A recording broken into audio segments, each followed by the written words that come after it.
그리고 피해자 입장에서도 당시 사건을 생각하면 여전히 고통스러운데 그 목덜미에 흉기를 들이댔던 그 범인 중에 한 사람을 만난다는 사실이 굉장히 두려웠습니다. 그 진범의 얼굴을 상상하면 너무나 무섭다라고 얘기까지 했습니다. 하지만 박 변호사를 보고 일단 가겠다, 만나겠다라고 하셨고 이 두 분의 만남이 성사됐는데요. 이 만남 이후에 피해자께서 저에게 뭐라고 하셨냐면은 내가 생각했던 그 끔찍한 범인의 모습이 아니었다. 어떻게 저렇게 선한 얼굴을 하고 선한 얼굴의 사람일 수 있을까라고 나도 놀랄 정도였다. 그리고 내 용서하니까 내 마음도 많이 편해진다. 여기 오길 잘했다라고 그렇게 문자를 보내셨습니다. 이 사건에는 사과를 한 당시 판사도 있었습니다. 박범계 지금 국회의원이죠. 3대 나라 슈퍼 사건에서 1심 배석 판사였습니다. 판결문을 들고 당시 재판에 대해서 판결에 대해서 과오를 인정하고 있고 사과했습니다. 사실 이분 입장에서는 억울할 수도 있어요. 왜냐하면은 주심도 아니었고 재판장도 아니었고 기록도 자세히 볼 수 없는 재판장과 주심의 의견을 따라갈 수밖에 없는 배석 판사였거든요. 그래서 사과를 줄기차게 요구할 때 계속 한때는 피했었어요. 근데 그럼에도 불구하고 계속 사과를 요구했던 이유는 이분이 우리 사회에서 차지하는 어떤 위치, 또 국회 법제사법위원회에서도 활동도 했었고 이분이 용기 있게 사과해주면 의미가 굉장히 크겠다. 또 합의부 재판이 또 한때 형식적으로 이루어졌다는 사실에 대한 어떤 고백도 될 수 있겠다라는 그런 생각을 갖고 사과를 계속 요구했었습니다. 다행히 또 사과해 주셨고 저는 높이 평가를 받아야 된다고 생각합니다.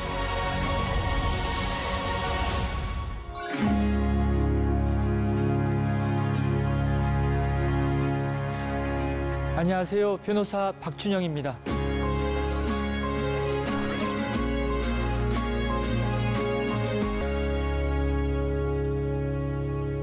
이번 시간은 사과와 용서입니다. 코로나로 집에 있는 시간이 많아졌었어요, 한때요. 그러다 보니까는 드라마 많이 봤습니다. 참 잘 만들었다. 좋은 드라마의 공통된 특징은 그 속에 인간관계가 너무나 아름답더라고요. 인간관계가 너무나 아름답고 인간미가 담겨 있다라는 생각 많이 했습니다. 나의 해방일지 참 잘 봤어요. 여러 좋은 대사 있었지만 추앙하라 정말 멋졌습니다. 또 저는 이 대사가 제게 많은 울림을 안겨주더라고요. 우리 사회에 던지는 메시지도 있다는 생각도 함께 했습니다. 옛날에는 사과는 참 멋진 행동이었는데 어떤 한 인간이 뼈를 깎는 고통을 감내하면서 자신을 성찰하고 용기 있게 하는 게 사과였는데 지금 우리 사회의 사과는 어떤 모습인가? 멋진 사과와 관련된 영상 2개 보고 이야기 이어가도록 하겠습니다. 먼저 첫 번째 영상입니다. 미국에서 실제 있었던 일입니다. 찹찹한 표정을 짓고 누군가를 찾아가는 이 사람은 검사입니다. 전직 검사. 1983년에 1급 살인 사건이 있었습니다. 당시 이 사건을 수사했던 검사, 마티 스트라우드 검사. 이 사람이 당시 자기가 수사해서 사형을 구형했던, 또 사형을 선고받았던 글렌 포드라는 흑인을 찾아갔습니다. 30 years. Mr. Ford. 미안하다고 하고 있죠. 죄송하다. 무덤까지 갈 오점이라고 생각한다. 왜냐하면 진범이 따로 있다는 사실이 밝혀졌거든요. 좋은 사람이 아니었다라고 얘기도 하고 있습니다. 사죄드린다. 글렌 포드는 31년의 인생을 허비했습니다. 30여 년 만에 진범이 따로 있음이 밝혀졌고 출소했지만 시한부 삶을 사는 말기 암 환자였습니다. 안타깝게도 얼마 뒤에 죽었습니다. 용기 있는 사과를 함에도 불구하고 글렌 포드는 망설이고 있죠. 용서를 할 것인지.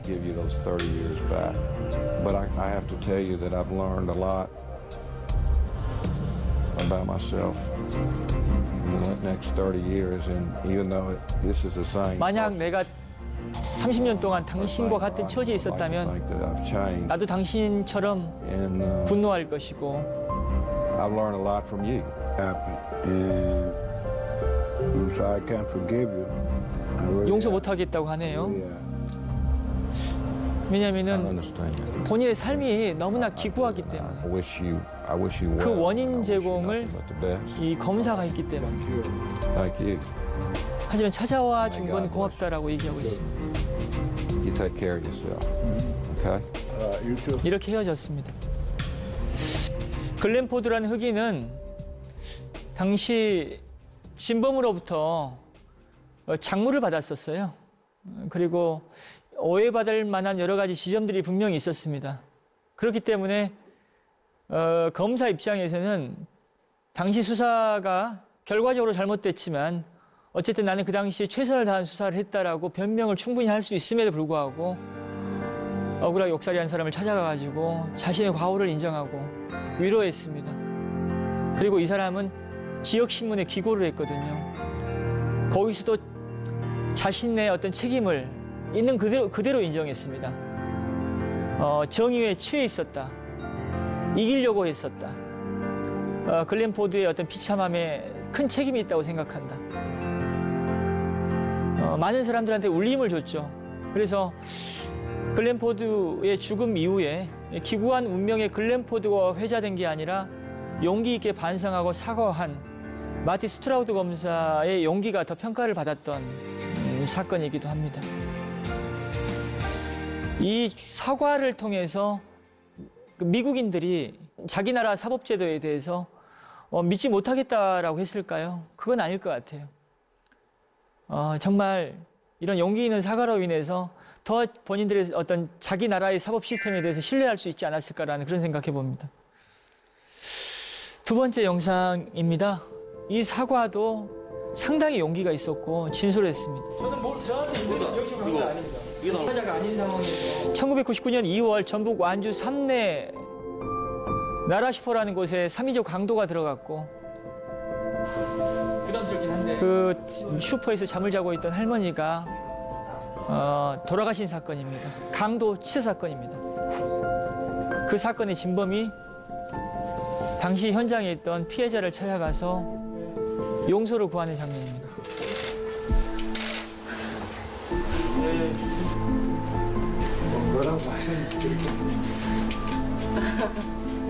현장에 있던 피해자는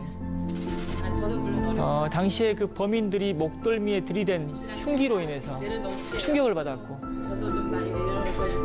또 옆에 누워있던 5살짜리 아이가 깰까봐 강도들이 집을 나갈 때까지 고통의 시간을 보냈습니다.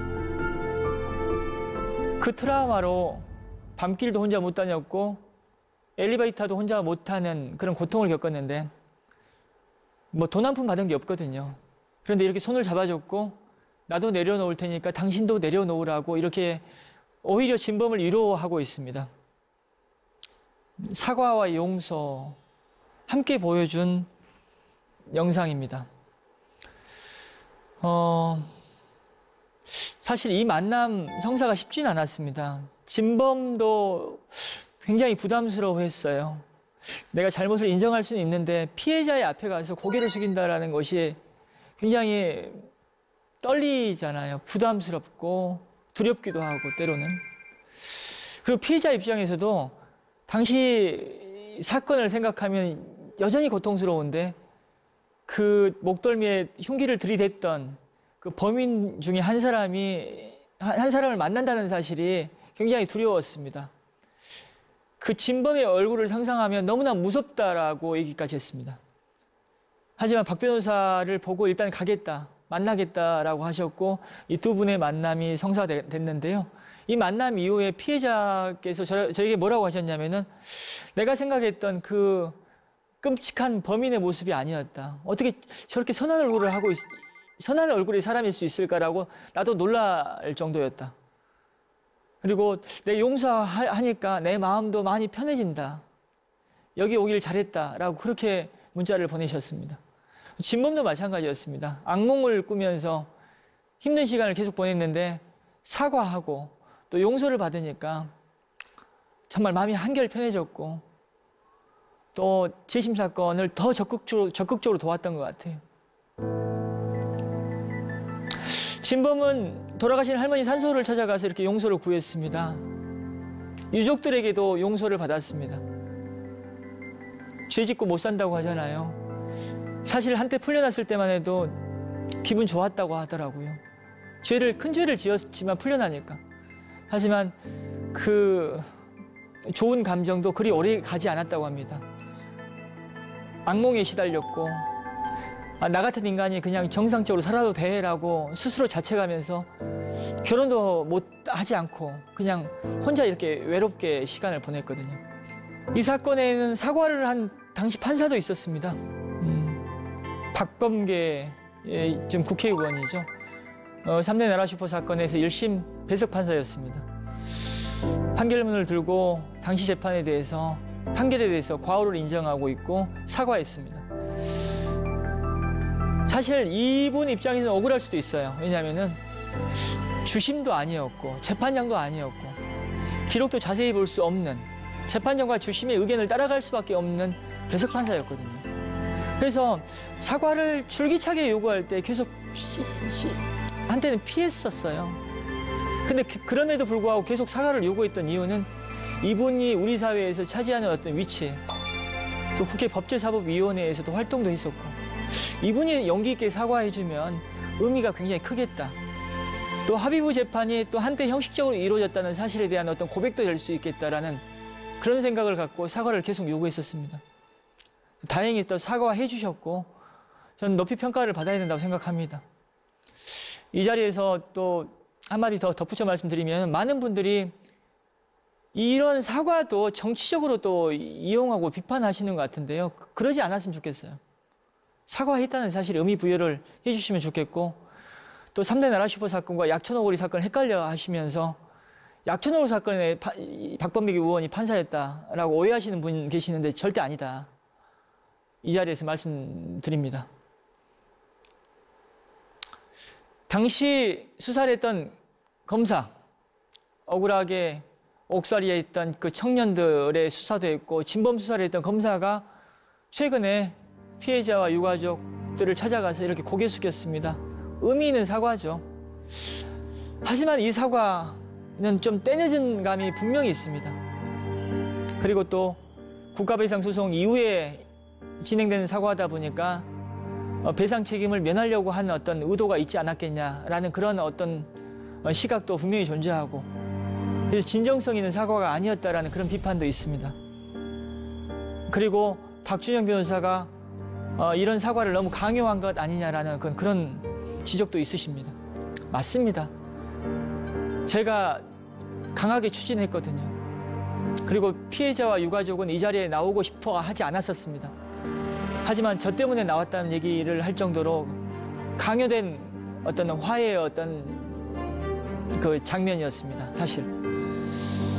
그리고 또 진정성이 있다라고 평가를 그냥 기분 좋게 내리기도 어려운 그런 모습도 분명히 있습니다. 하지만 저는 이 사과 속에서 뭘 봤냐면은 그렇게 이 사과를 받는 자리에 나오고 싶어 하지 않았던 분들이 2시간 동안 그 울분을 쏟아냈거든요. 그리고 또 2시간 이상 이 울분을 받아냈습니다, 검사는. 이 과정이 의미가 있더라고요. 쏟아내면서 배운 놈들은 다 소각장에 집어넣어버려야 된다라는 그런 자극적인 표현까지 했었습니다. 옆에서 저도 함께 듣고 있다가 제가 소각장 들어가는 느낌이었거든요.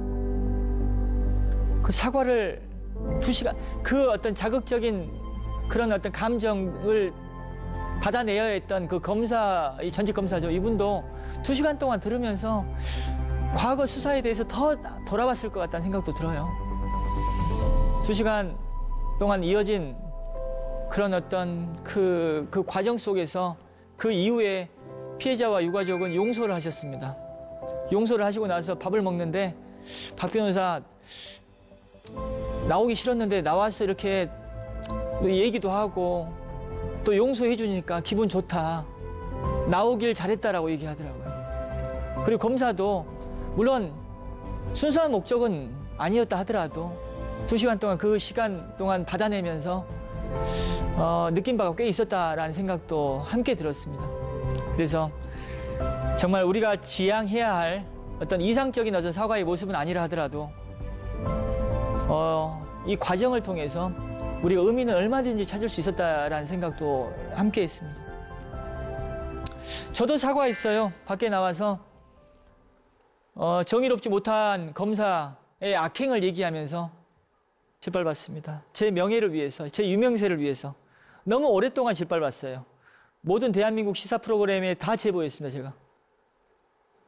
제가 더 뜨고 싶어서. 한 인간의 어떤 삶을 완전히 부정해버렸어요. 이 사건 수사는 잘못했다 하더라도 다른 정의로운 수사 얼마든지 했을 것 같은데. 그리고 그 가족들한테 얼마나 큰 고통을 줬습니까? 그래서 너무 미안했습니다. 그래서 이렇게 저도 사과했어요. 그리고 그런 미안함이 사실 그런 어떤 강요된 화해라고 지적을 하시는 분들이 계시는 그런 화해를 제가 추진했던 그런 이유이기도 합니다. 참 저는 운이 좋아요. 제가 진행했던 여러 재심 사건들이 영화나 드라마로 만들어지고 있는데 이 3대 나라 슈퍼 사건이 드라마로 만들어지고 있습니다. 드라마로 만들어졌습니다. 이제 개봉이 미뤄지고 있어요. 코로나로 인해서. 올 연말 또는 내년 초에 개봉된다고 합니다. 소년들이라는 제목의 영화입니다. 부산국제영화제에 초대도 받은 것 같습니다. 이 소년들이라는 영화에서 설경구, 유준상 씨가 주연을 맡았는데 혹시 박준영 변호사는 또 누가 역할을 맡았냐. 이 두 분은 형사 역할입니다. 그리고 이 영화에서는 변호사가 주인공이 아니고 조연도 아닌 것 같아요. 섭섭하지 않냐? 섭섭하지 않습니다. 왜냐하면은 재심이라는 영화에서 제가 너무 돋보여가지고 그 영화의 어떤 실제 사건에서 고생하신 분이 15초 나왔거든요. 형사인데. 근데 이 영화에서는 또 주인공으로 이렇게 설경구가 맡아서 하는 역할입니다. 약초너구리 사건과 3대 사건을 합쳐서 영화를 만들었다고 보시면 될 것 같습니다. 오늘 이 자리에서 말씀드리는 분은 제가 또 주목하는 분은 사과와 용서를 하셨던 분이 진경이라는 배우가 그분 역할을 맡아서 열연하신 걸로 저는 알고 있습니다. 굉장히 멋지게 나온 것 같아요. 그래서 저도 굉장히 행복합니다. 사과와 용서를 하신 분의 어떤 그 실천과 그 가치는 더 주목받아야 되고 더 긍정적으로 평가를 받아야 된다고 저는 생각하고 있습니다. 약초너구리 사건에서도 사과가 있었어요. 수사를 했던 검사가 피해자를 찾아가서 눈물을 흘렸고 그 사과를 피해자는 받아줬습니다. 용서했습니다. 두 사람이 마지막에 포옹을 하더라고요. 안타깝게도 그 포옹하는 장면을 그냥 가만히 지켜보고만 있었습니다. 역사적인 사진인데, 굉장히 의미 있는 사진인데 찍지를 못했어요. 하지만 제가 봤습니다. 피해자가 용서했습니다. 그래서 또 이 검사는 한국일보와 인터뷰도 했고요. 작년 말에 일면 기사로 이 의미 있는 사과 장면이 보도가 됐습니다. 약초너구리 사건, 3대 사건의 어떤 사과와 용서, 화해를 추진하면서 느꼈던 건 뭐냐면은 인간이기 때문에 다들 자신의 잘못을 용기 있게 인정하고 반성하고 싶어 해요. 근데 대한민국 사회가 그런 용기를 낼 수 있는 환경이냐 이거죠. 아닌 것 같아요. 용기를 내려고 해도 잘못이 부각되면서 과도한 비난을 받거든요. 용기를 내서 사과를 하면 또 다른 사람들이 너 잘났다라고 하면서 그렇게 비아냥되는 경우도 있는 것 같고요. 참 이런 환경이 바뀌어야지 우리 나의 해방일지에서 얘기하는 용기 있는 사과의 모습도 더 볼 수 있지 않을까라는 생각도 해봅니다.